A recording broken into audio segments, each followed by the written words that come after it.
Hey, yo, what's up? It's your boy, Sirr of the 2020 Podcast, LLC. Please say the LLC. And before you listen to this episode, I just got to let you know, I need you to stop what you're doing. Go to blkrenaissance.com, and I need you to shop for the culture. That's right. Anytime you use the promo code LLC20 at Black Renaissance Clothing's website, you will get 20% off your order. Off rip, no questions asked. So do me a favor and do it for the culture. Peace. Hey y'all, it's your girl Sade with Black on Black Rhymes. Step to the mic. Mic check. People always ask me where I get my confidence from, and I get it from inside. It's an inside thing, y'all. And when it comes to beautiful skin, I rock with Blendia by India, where her motto is, be confident in your skin. She has a variety of naturally made soaps to keep you smelling good, hair products for long, luscious, healthy hair, and even beard products for men. You know, we got to keep those struggle beards away. So visit BlendiaByIndia.com and use promo 2020skin to get 10% off your order. Thank you, Blendia by India, for being a sponsor of the 2020 Podcast, LLC. Please say the LLC. Hey, this is Butter So Fly of Powerlines Poetry, here to let you know anytime I feel good, I have to look good, so you have to listen to me. Make sure you go to gurudesigns.com, use a 3 instead of an E. The website is great, so you can get something for yourself, and then she makes custom clothes for men too. And guess what? I got a promo code for you. Use 20/20 and it'll get you 15% off of any order $25 or more. You can't beat that. Go to gurudesigns.com. The self-destruct sequence has been activated. Repeat, the self-destruct sequence has been activated. This sequence may not be aborted. All employees proceed to the emergency car at the bottom platform. Okay, we lit it just like a fuse, so no need to pick and choose. Welcome to 2020, where we do more than interviews. The hottest be coming through, dropping knowledge on all of you. Get a peek at the front of you with the truth that they offer you. Yeah, hands up, we doing it for the culture. To give artists and businesses more exposure. Keeping it real and stay silent just like a boulder. It's about to go all the way down, can't get no lower. Chasing my dreams, know that they get no slower. But if I stay running, I promise they getting closer.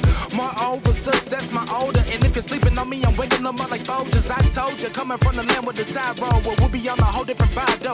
We like to ride slow and keep our windows tinted so you really can see us like Stevie Wonder waking up with his eyes closed. Yeah, got the kind of flow that rock the boat. On my 16s of pounds of dough. And if you figure you can hang with me on the mic, then grab some rope. Matter of fact, better grab some hope. While you at it, we keep it live, it's time to tune in. Turn up the sound on what you're using. It goes so hard, I think it's bruising. The show is 2020, no need to zoom in. Yeah. Hey, yo, what's up? It's your boy, Sirr of the 2020 Podcast, LLC. Please say the LLC. And this is another episode of A Business Minute. And I'm joined today, getting tongue-tied, I'm so excited, with Miss Raila Langham of the Mobilennials. How you doing? Good. How are you? I can't complain. You know, that's what all old folks say. But I appreciate you taking time out your day to do this one-on-one interview this season with the 2020 podcast. I wanted to make sure I circle back and really interview, you know, the podcasts in Mobile, especially of color, because I see us out there and I want to take time to kind of pursue you guys and give you your flowers while you're here. Because I really think it's absolutely, I think it's amazing that you guys are, you know, pursuing this. I like to see different platforms and different modes of thought in media, period. So it's awesome to see it in my hometown. So thank you for being you. And thank you for having me. Of course. So, Ms. Raila, my first question. If anybody was to ask you, what is Mobilennials about? What would you tell them? Okay, well, Mobilennials is a podcast. Well, first off, I like to explain the name just in case people want to know how I got the name. Since I'm from Mobile and I'm a millennial, I just meshed the two together, got Mobilennials. And I just felt that it's time, being in Mobile, that millennials, we get our foot in everywhere we can, because Mobile is known for being, I want to say, a traditional city. Right. And it's always the same people, you know, older people, you know, that it seems like they basically run the show. And I kind of feel like Mobilennials just will give us an opportunity, the millennials, when I say us, an opportunity to get our voice out there and let everybody know what it is that we're thinking. And I have a little catchphrase I like to use with it, where I say, Mobilennials is the podcast where we're going to shake things up socially, culturally, and politically. So we talk about everything. All right. I like that. I like them room shakers now. Get people out their seat and get them talking. So my next question, how long have you been doing this podcast? I started in January, so I'm a newbie. Okay. Ain't no wrong with that. Now, you know, with us being in Mobile, whenever you say I started, I went to Mr. Biggs in my head. I started, I ain't gonna get into that. I ain't gonna get into that. I ain't gonna, you know, I love that song because I was born in 1986. So see, you know what it is. All right. So let's go a little bit deeper. You talked about Mobilennials. You know, you meshed it because you're from the greatest city in Alabama and you're a millennial. So with you guys focusing on those topics and coming from that perspective, what inspired you to start it in the form of a podcast? Well, it started with me wanting to write a book. And then I was like, people really don't have the time to actually sit down and read.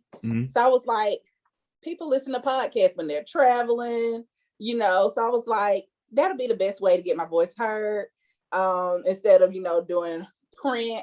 And then I was like thinking about what's more convenient in terms of how we operate now, technology. So okay, I like that response. And it, you know, not everybody is able to sit and read a book, you know, in the middle of their day, because with the pandemic, a lot of us are still on the go, you know. And with you mentioned you being a teacher, I can understand that, you know, sometimes your day is accounted for way in advance. So I agree. I do agree with the thought that a podcast is a little bit more accessible because you can multitask while listening. So I think that's cool. All right. So let me ask you, you know, you just started in January, you know, you at that half a year point. Congrats, you made it. Thank you. What obstacles have you encountered so far? Oh, sometimes I am my biggest obstacle. And I say that because at first I was like, okay, I have everything planned out on what I want to talk about. And then sometimes I'm like, no, I don't really want to talk about it, or I'm not in the mood to, you know, talk about certain things because I'm just like, too much going on. And sometimes it's just like what things that I have going on just get in the way that will stop me from recording. You know, I have people that tell me, hey, keep it consistent, you know, don't fall off, because it's easy to fall off and not get back on track. So I would say I'm my biggest obstacle. And sometimes another obstacle that I run into is deciding whether or not I want to do my show solo or bring on a guest. And I have had guests on in the past where, like I said, I did where I bring on people and I interview them. Like I did one since we didn't have Mardi Gras. I called it Party Gras, and I brought on a former Ma'am, the King and Queen, and you know, we had a little Mardi Gras style podcast. And I did another one where I interviewed another person from Mobile, and she's very involved in politics and she's in law school. She was an Azalea Trailmate, just getting her to talk about her view of Mobile. And I always try to tie in, you know, the Black side of things, because that's what I am. So. All right. Well, it sounds like you're finding your groove now. Just from somebody who interviews people as well, how was your first interview? Do you remember how your first interview went? Well, it was more so like it started off as a conversation at first, and then, you know, I would ask questions, and I mean, I think it went pretty well. She was nervous at first. Of course. And I was nervous too, because I was like, what if I ask her a question that will stump her or anything like that? But I mean, hey, we did well. Hey, I'm glad you didn't give up. a trick I had to start doing, and it counts as bonus audio now. I would start recording and not tell them I've started recording. Oh, I would so start the that way they'll recording. be natural. Right. I would start the Okay. recording and just start talking to them. And then out of nowhere, just do the intro and then jump into it. And they'd be like, you were recording this whole time? Yeah. I like that. Yeah. Feel free. Take it. All right. So let's get back into the personal part of being an entrepreneur, because that's what you are. You know, your podcast is a business. So yes. Let me ask you this. How do you manage to balance your work life, your personal life, and being a podcaster?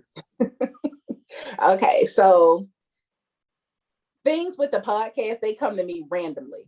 It can be, I can be at work teaching, and it could be something we read and my students will react to it a certain kind of way. And then I'm like, well, I would react to it differently. And, you know, I'll just be like, okay, I'll take something, grab a pen or something. I'll just jot it down, make a note. Or even when I'm watching TV, shopping, anything. And my podcast, like, things will come to my head. But as far as balancing, of course, my priority is teaching. And then, you know, personal life, when things come along that we have no control over, that, you know, could stop me from, you know, pursuing and doing an episode or something like that. So it's just all about, I would say sometimes it's all about having that discipline.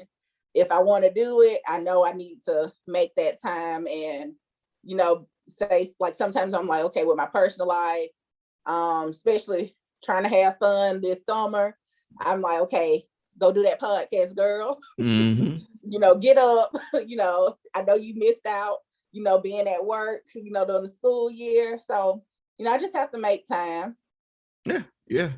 Just like everything else, you have to make it a priority. So yeah, kudos to you for recognizing that early. I didn't figure that out till after year one. Oh yeah, kudos to you. So thanks. Given, you know, your 6 months that you've been doing this, has there been any one memory or one episode or one interview or one conversation that you would say has been the most memorable so far? Yes, I have an episode called Girl Talk. It may be my 4th episode, and that's the one that has the most listeners. But that one, I took 4 of my coworkers. No, it was 3. We were having a conversation at work, and I was like, I'm gonna get them to talk about this on the air. So that episode, we talk about relationships. All of us are single, and we just talk about expectations that guys have of us.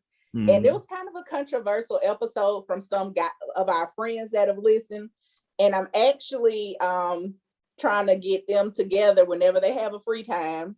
It's another podcast in the city that wants to have us on there because they want to, you know, do the battle of the sexes kind of thing. And what I think will make it more interesting is that they're going to be talking to 4 single females, and they are 4 married men.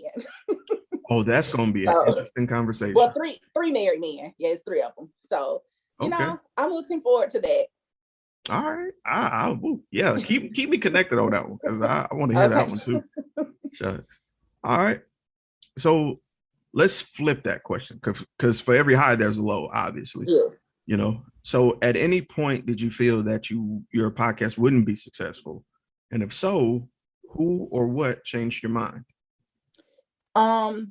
Actually, it was episode 1. And because it was right after the inauguration. And I called that one the inauguration. You know, I'm an English teacher, so I like to do wordplay a lot.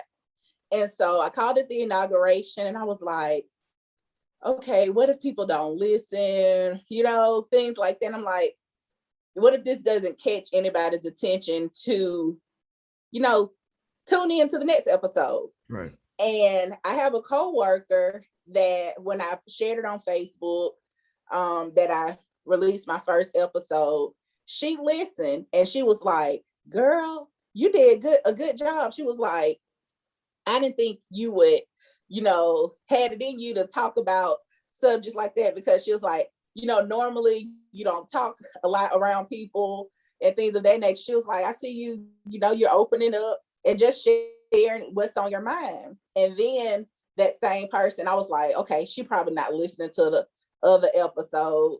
And so it was another episode. She was like, girl, your episode, I think it was an episode called Letting Go. And she was listening to that one, and she came to me one day at work. She said, girl, I listened to Letting Go. She was like, I loved it. She said that was good for me. She was like, even though I'm not a millennial, I'm older than y'all. She was like, your podcast, she said, you have some moments in there where I'm like, you know what? I gotta keep listening to this, because she giving me some advice. So, that was good to a good way for me to get some encouragement. And, with my friends and stuff, of course, I tell them, I say, I know y'all probably don't have a chance to listen all the time, but I do have some that do listen, and my siblings. So, Okay. And it's funny. I still do that to this day. I'm still looking at the numbers, because analytics is the worst thing ever created for a podcast. For real.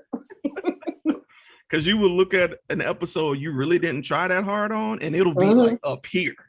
Yes. And you take one you carefully crafted, and it'll be like here.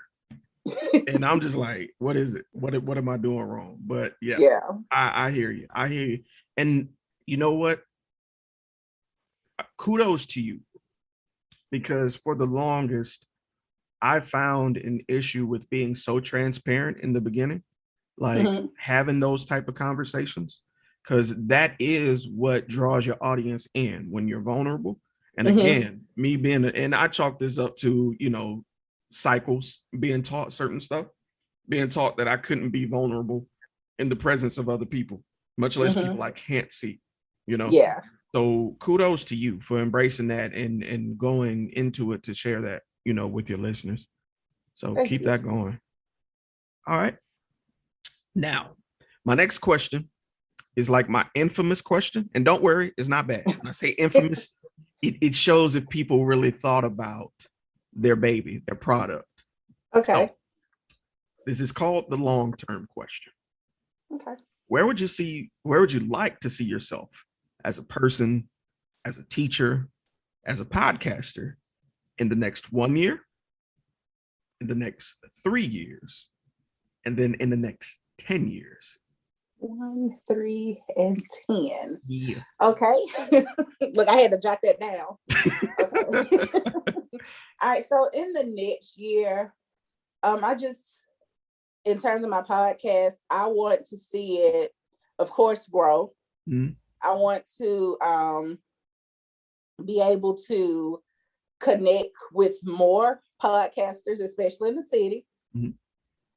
So, like, even if we can, have told you I'm big on these word plays, have a potty instead of a party, we like how we are on here now in Zoom, just a lot of us, on just sharing our experiences, just, a way to uplift each other.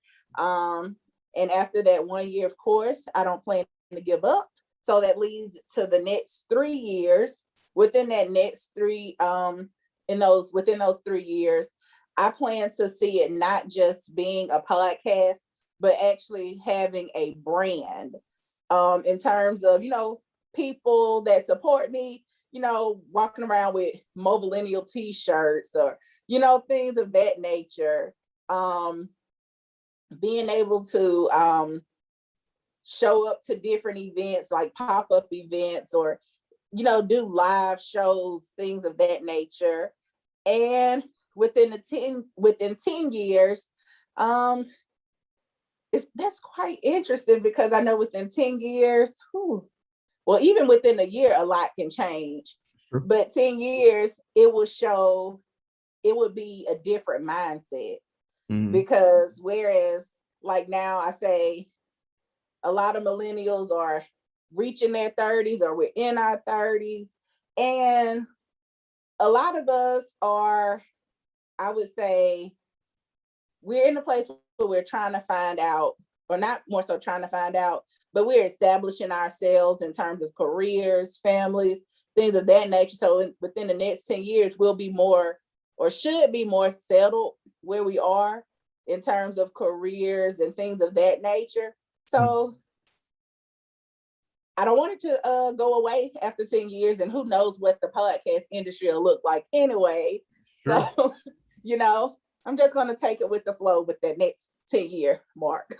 Okay. I like that. Listen, a lot of times we try to force a path, and sometimes it's just better to be like water and just let it flow freely. Yeah. So that is a legitimate response. So I look forward to seeing you down this path, you know, seeing a couple of Mobilennial t-shirts, you know what I'm saying?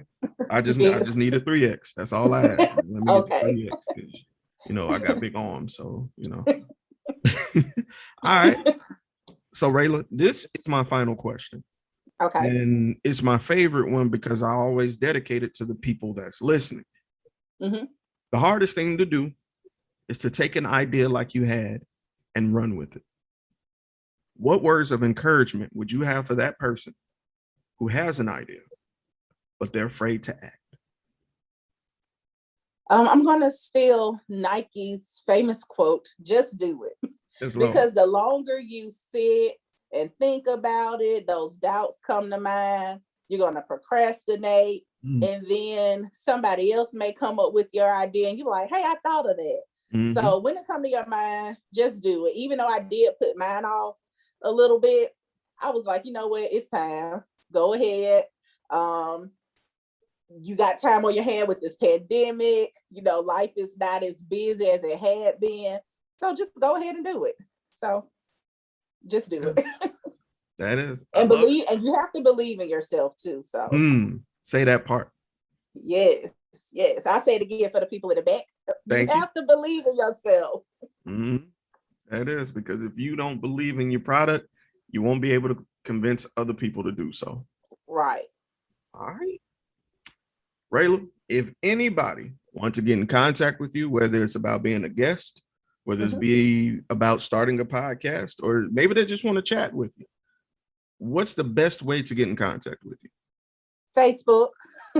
So find me, Raila Langham. Also, like my Mobilennials page. Mobilennials is spelled Mobilennials. You can like me on Facebook, follow me on Instagram as well. That is. Well, Raila, thank you so much for doing this interview. I can't wait to come across you in some sort of a podcast potty. You know what I'm saying? Yes. This sounds kind of fun. I would love to be a part of that. And that being said, this has been Sirr of the 2020 Podcast LLC, Mobilennials, and we are out. Bye. That's it.